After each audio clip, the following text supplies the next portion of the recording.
porteur d'espoir pour la jeunesse, l'ouvrage que publie Alain Kapochichi se positionne déjà dans les librairies comme un véritable best-seller. Je pense que ce livre vient un peu pour dire c'est possible chez nous aussi de créer une entreprise, c'est possible donc de la développer, c'est possible également de créer une entreprise dans un secteur aussi difficile comme l'éducation et d'arriver à payer chaque fin de mois donc 1000 personnes sans aucune difficulté. Au cours de cette cérémonie de lancement du livre, l'ambassadeur du Bénin près la France a invité les jeunes à s'inspirer de l'exemple de l'auteur. Pour nous, ça prend une dimension très importante, surtout à cet âge. Et avec les moyens très limités d'espoir dont nous disposons dans nos contrées, cela est très important.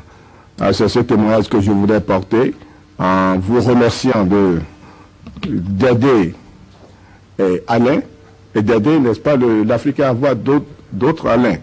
D'autres orateurs se sont succédés à la tribune pour souligner le caractère universel de l'œuvre du PDG du projet Serco. Le regard qu'on peut avoir, nous, Européens, sur ce bouquin-là, doit être immédiatement distancié et séparé en deux parties. Point 1, examen du discours et de la forme du discours, parce que ça va nous donner des indications extrêmement importante sur ce qu'entendent les gens, ce que peuvent entendre les gens à qui il est destiné, et que peut-être nous, ça veut dire qu'il faut qu'on change nos façons de parler. Réussir à 25 ans, c'est un message fort. Un message fort d'abord pour la jeunesse, parce que là où on voit qu'il y a un mal-être, on voit que la jeunesse a l'impression d'être devant un ravin, avec une ambiance mortifère, anxiogène. Là, il y a un vrai message. Réussir à 25 ans et après tout, l'histoire d'un jeune patron qui a créé son entreprise avec 0 franc. À la fin de la cérémonie de lancement du livre, Frédéric Rontondi et Maximin Nascimento ont recueilli quelques impressions sur l'ouvrage Réussi à 25 ans, un exemple africain. Je vous invite à suivre ici la teneur des réactions. Je suis impressionné parce que j'interviens beaucoup en Afrique. Je suis consultant en particulier en Côte d'Ivoire sur les questions de l'entrepreneuriat. Je connais la difficulté du contexte et puis la difficulté de pouvoir vraiment, dans la continuité, développer une entreprise. Donc, moi, je suis impressionné.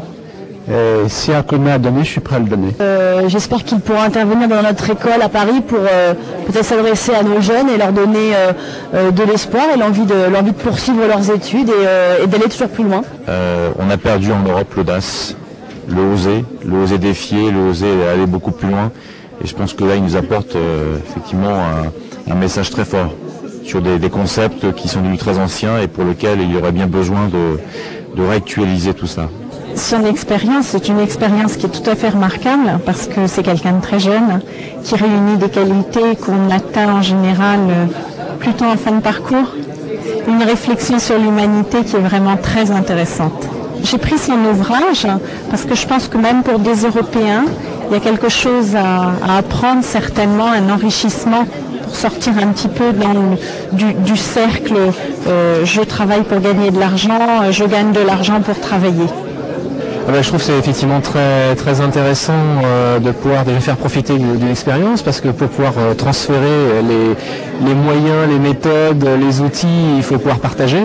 Donc en soi, il y a beaucoup de gens qui ont trouvé le moyen effectivement de s'exprimer et de réussir leur vie, mais qui n'ont pas forcément pris la décision de faire ce partage et de permettre donc à d'autres de réfléchir, de s'approprier ces outils et ces moyens et de les appliquer sur soi. Donc pédagogiquement, c'est intéressant. Cette expérience est très intéressante et surtout, elle va permettre de voir se développer et continuer de se développer, on va dire, une certaine forme de pensée, de réflexion à la fois humaine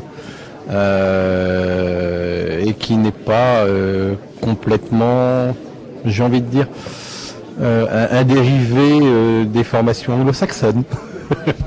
Voilà, c'est quelque chose qui pour moi est extrêmement important. Retour à Cotonou, la convention.